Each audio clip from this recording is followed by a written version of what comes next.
18. Dear local business owners, my name is Carol Williams, President of the Student Council at Yellowstone High School. We are hosting our annual quiz night on March 30th and plan to give prizes to the winning team. However, this event won't be possible without the support of local businesses who provide valuable products and services. Would you be willing to donate a gift certificate that we can use as a prize? We would be grateful for any amount on the certificate. In exchange for your generosity, we would place an advertisement for your business on our answer sheets. Thank you for taking time to read this letter and consider our request. If you'd like to donate or need more information, please call or email me. I look forward to hearing from you soon. Carol Williams.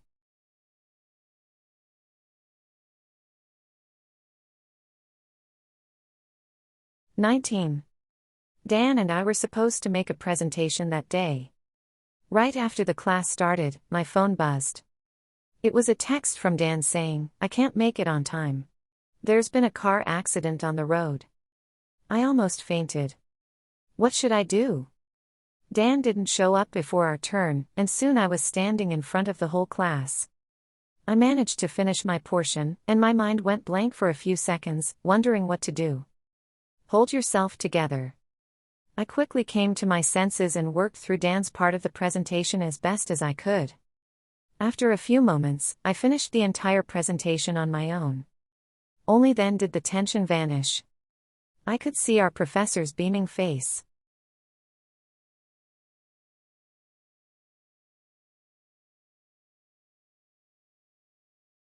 (20) Clarity in an organization keeps everyone working in one accord and energizes key leadership components like trust and transparency. No matter who or what is being assessed in your organization, what they are being assessed on must be clear and the people must be aware of it. If individuals in your organization are assessed without knowing what they are being assessed on, it can cause mistrust and move your organization away from clarity. For your organization to be productive, cohesive, and successful, trust is essential.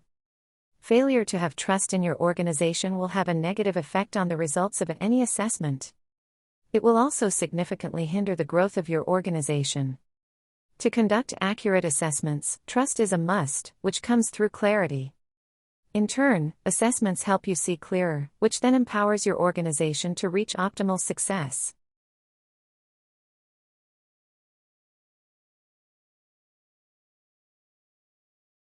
(21) Research in the science of peak performance and motivation points to the fact that different tasks should ideally be matched to our energy level.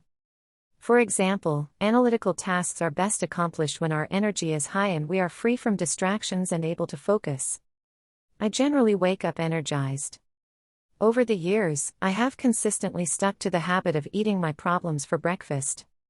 I'm someone who tends to overthink different scenarios and conversations that haven't happened yet. When I procrastinate on talking with an unhappy client or dealing with an unpleasant email, I find I waste too much emotional energy during the day.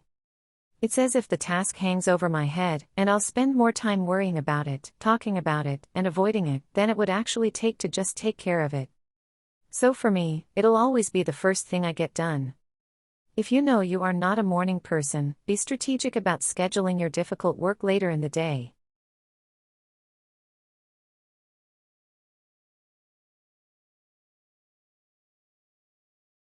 (22) In one study, when researchers suggested that a date was associated with a new beginning, such as the first day of spring, students viewed it as a more attractive time to kickstart goal pursuit than when researchers presented it as an unremarkable day, such as the third Thursday in March. Whether it was starting a new gym habit or spending less time on social media, when the date that researchers suggested was associated with a new beginning, more students wanted to begin changes right then. And more recent research by a different team found that similar benefits were achieved by showing goal seekers modified weekly calendars. When calendars depicted the current day, either Monday or Sunday, as the first day of the week, people reported feeling more motivated to make immediate progress on their goals.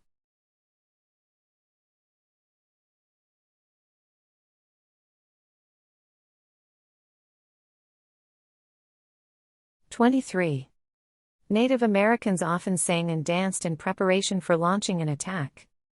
The emotional and neurochemical excitement that resulted from this preparatory singing gave them stamina to carry out their attacks. What may have begun as an unconscious, uncontrolled act, rushing their victims with singing and beating drums in a frenzy, could have become a strategy as the victors saw firsthand the effect their actions had on those they were attacking. Although war dances risk warning an enemy of an upcoming attack, the arousal and synchronizing benefits for the attackers may compensate for the loss of surprise. Humans who sang, danced, and marched may have enjoyed a strong advantage on the battlefield as well as intimidated enemies who witnessed such a spectacle. 19th and 20th century Germans feared no one more than the Scots. The bagpipes and drums were disturbing in their sheer loudness and visual spectacle.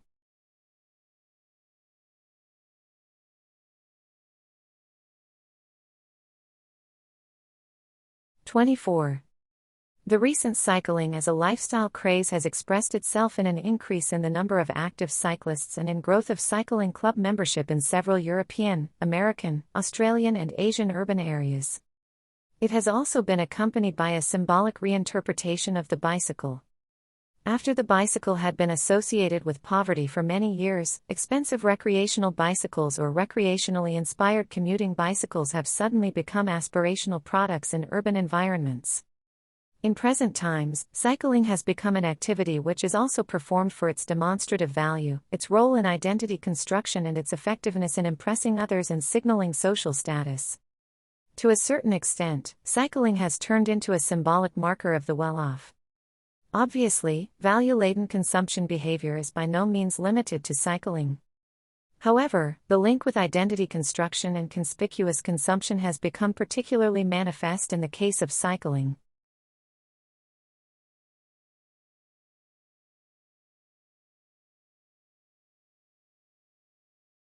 '29. Preemption means that a strategy is designed to prevent a rival from starting some particular activity. In some case, a preemptive move may simply be an announcement of some intent that might discourage rivals from doing the same. The idea of preemption implies that timing is sometimes very important. A decision or an action at one point in time might be much more rewarding than doing it at a different time point. Preemption may involve upweighting advertising for a period before and during when a new entrant launches into a market. The intent is to make it more difficult for the new entrant's advertising to make an impression on potential buyers. Product proliferation is another potential preemption strategy.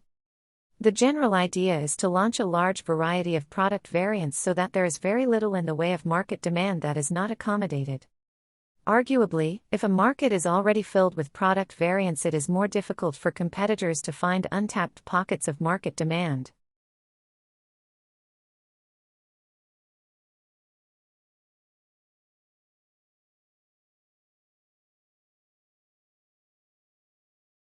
'30.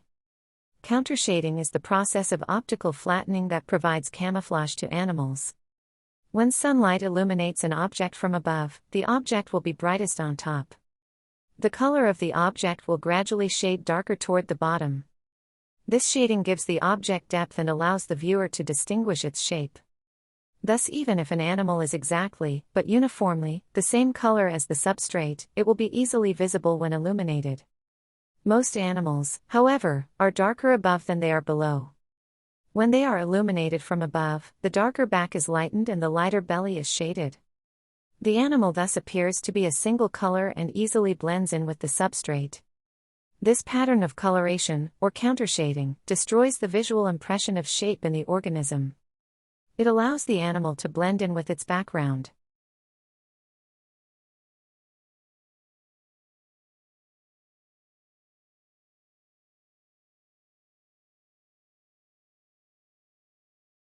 '31. No learning is possible without an error signal. Organisms only learn when events violate their expectations. In other words, surprise is one of the fundamental drivers of learning. Imagine hearing a series of identical notes, A. Each note draws out a response in the auditory areas of your brain, but as the notes repeat, those responses progressively decrease. This is called adaptation, a deceptively simple phenomenon that shows that your brain is learning to anticipate the next event. Suddenly, the note changes, A hash. Your primary auditory cortex immediately shows a strong surprise reaction. Not only does the adaptation fade away, but additional neurons begin to vigorously fire in response to the unexpected sound. And it is not just repetition that leads to adaptation. What matters is whether the notes are predictable. For instance, if you hear an alternating set of notes, such as AB, AB, A, your brain gets used to this alternation, and the activity in your auditory areas again decreases. This time, however, it is an unexpected repetition, such as AB, ABB, that triggers a surprise response. 32. The connectedness of the global economic market makes it vulnerable to potential infection. A financial failure can make its way from borrowers to banks to insurers, spreading like a flu. However, there are unexpected characteristics when it comes to such infection in the market. Infection can occur even without any contact. A bank might become insolvent even without having any of its investments fail. Fear and uncertainty can be damaging to financial markets, just as cascading failures due to bad investments. If we all woke up tomorrow and believed that Bank X would be insolvent, then it would become insolvent. In fact, it would be enough for us to fear that others believed that Bank X was going to fail, or just to fear our collective fear. We might all even know that Bank X was well managed with healthy investments, but if we expected others to pull their money out, then we would fear being the last to pull our money out. Financial distress can be self-fulfilling and is a particularly troublesome aspect of financial markets.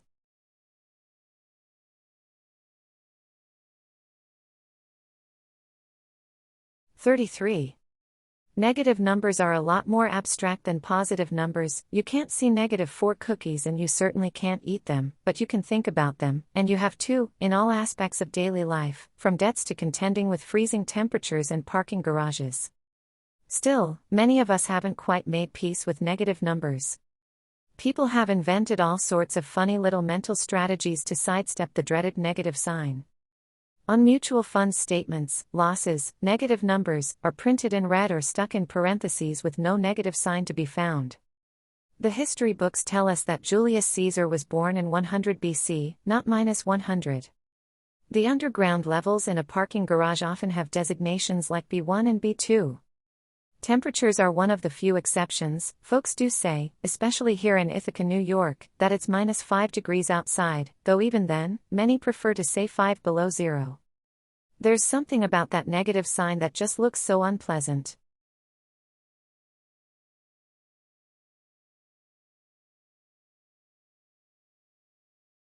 (34) Observational studies of humans cannot be properly controlled. Humans live different lifestyles and in different environments. Thus, they are insufficiently homogeneous to be suitable experimental subjects. These confounding factors undermine our ability to draw sound causal conclusions from human epidemiological surveys. Confounding factors are variables, known or unknown, that make it difficult for epidemiologists to isolate the effects of the specific variable being studied. For example, Taubes argued that since many people who drink also smoke, researchers have difficulty determining the link between alcohol consumption and cancer. Similarly, researchers in the famous Framingham study identified a significant correlation between coffee drinking and coronary heart disease. However, most of this correlation disappeared once researchers corrected for the fact that many coffee drinkers also smoke. If the confounding factors are known, it is often possible to correct for them. However, if they are unknown, they will undermine the reliability of the causal conclusions we draw from epidemiological surveys.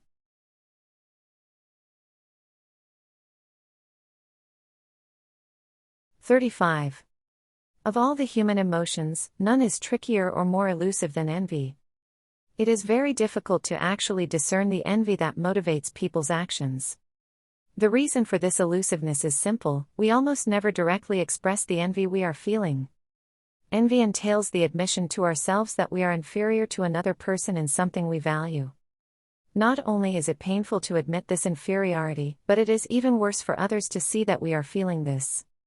And so almost as soon as we experience the initial feelings of envy, we are motivated to disguise it to ourselves. It is not envy we feel but unfairness at the distribution of goods or attention, resentment at this unfairness, even anger.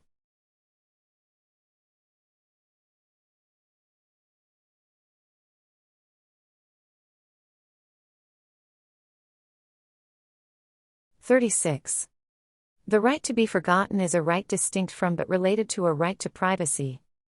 The right to privacy is, among other things, the right for information traditionally regarded as protected or personal not to be revealed. The right to be forgotten, in contrast, can be applied to information that has been in the public domain.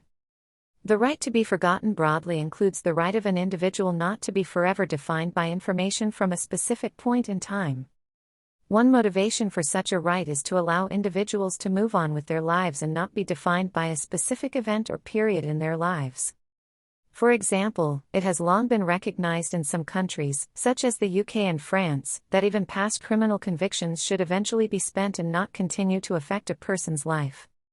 Despite the reason for supporting the right to be forgotten, the right to be forgotten can sometimes come into conflict with other rights. For example, formal exceptions are sometimes made for security or public health reasons.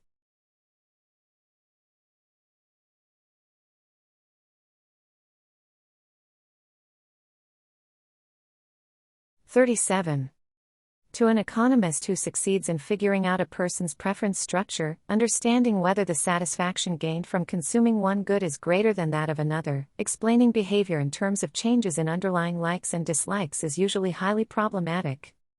To argue, for instance, that the baby boom and then the baby bust resulted from an increase and then a decrease in the public's inherent taste for children, rather than a change in relative prices against a background of stable preferences, places a social scientist in an unsound position. In economics, such an argument about birth rates would be equivalent to saying that a rise and fall in mortality could be attributed to an increase in the inherent desire change for death. For an economist, changes in income and prices, rather than changes in tastes, affect birth rates. When income rises, for example, people want more children, or, as you will see later, more satisfaction derived from children, even if their inherent desire for children stays the same.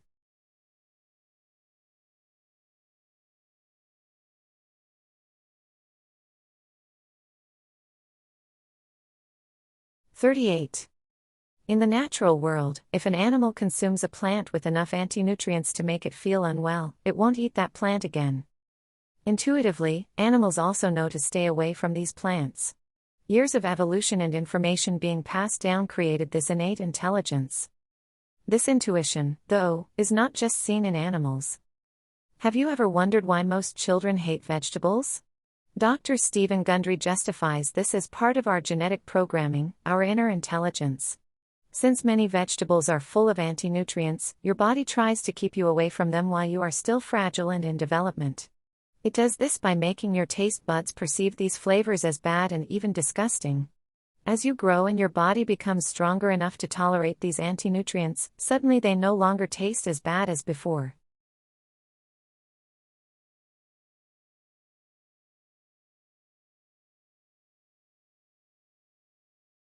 (39) The difference in the moon's gravitational pull on different parts of our planet effectively creates a stretching force.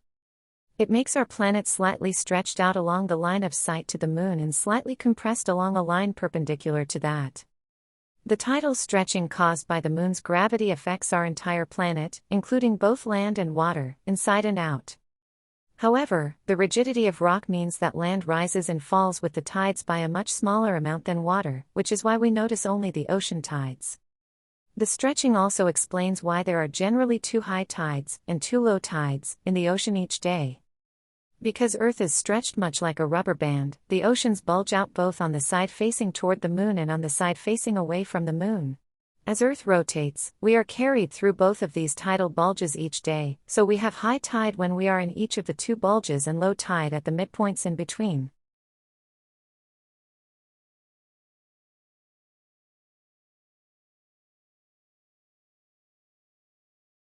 (40) A study investigated the economic cost of prejudice based on blind assumptions. Researchers gave a group of Danish teenagers the choice of working with one of 2 people. The teenager had never met either of them. One of the people had a name that suggested they were from a similar ethnic or religious background to the teenager. The other had a name that suggested they were from a different ethnic or religious background. The study showed that the teenagers were prepared to earn an average of 8% less if they could work with someone they thought came from the same ethnic or religious background. And this prejudice was evident among teenagers with ethnic majority names as well as those with ethnic minority names. The teenagers were blindly making assumptions about the race of their potential colleagues. They then applied prejudice to those assumptions, to the point where they actually allowed that prejudice to reduce their own potential income. The job required the two teenagers to work together for just 90 minutes. A study in which teenagers expressed a preference to work with someone of a similar background, even at a financial cost to themselves, suggests that an assumption-based prejudice can outweigh rational economic behavior.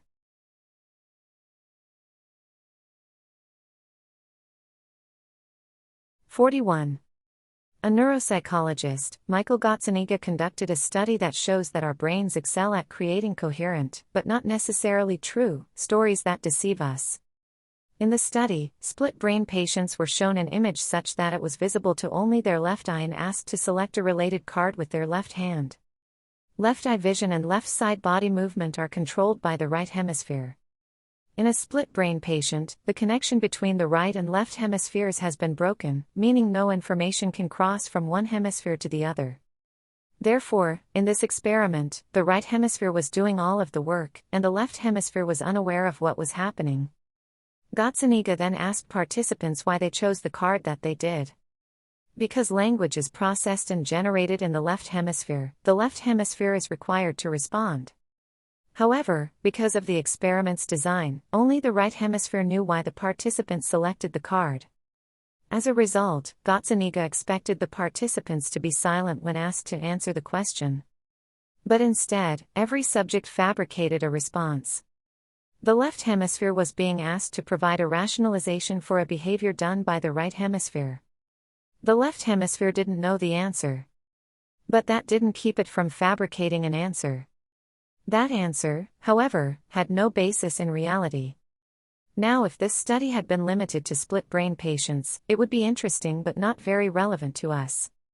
It turns out split-brain patients aren't the only ones who fabricate reasons. We all do it. We all need a coherent story about ourselves, and when information in that story is missing, our brains simply fill in the details.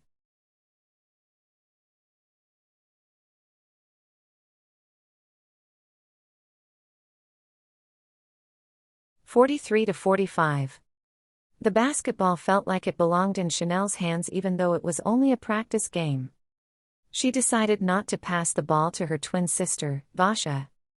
Instead, she stopped, jumped, and shot the ball toward the basket, but it bounced off the backboard. Chanel could see that her teammates were disappointed. The other team got the ball and soon scored, ending the game. When the practice game ended, Chanel felt her eyes sting with tears. "It's okay," Vasha said in a comforting voice. Chanel appreciated her, but Vasha wasn't making her feel any better. Vasha wanted to help her twin improve. She invited her twin to practice with her. After school, they got their basketball and started practicing their basketball shots. At first, Chanel did not like practicing with Vasha because every time Vasha shot the ball, it went in. But whenever it was Chanel's turn, she missed. She got frustrated at not making a shot. "Don't give up," Vasha shouted after each missed shot.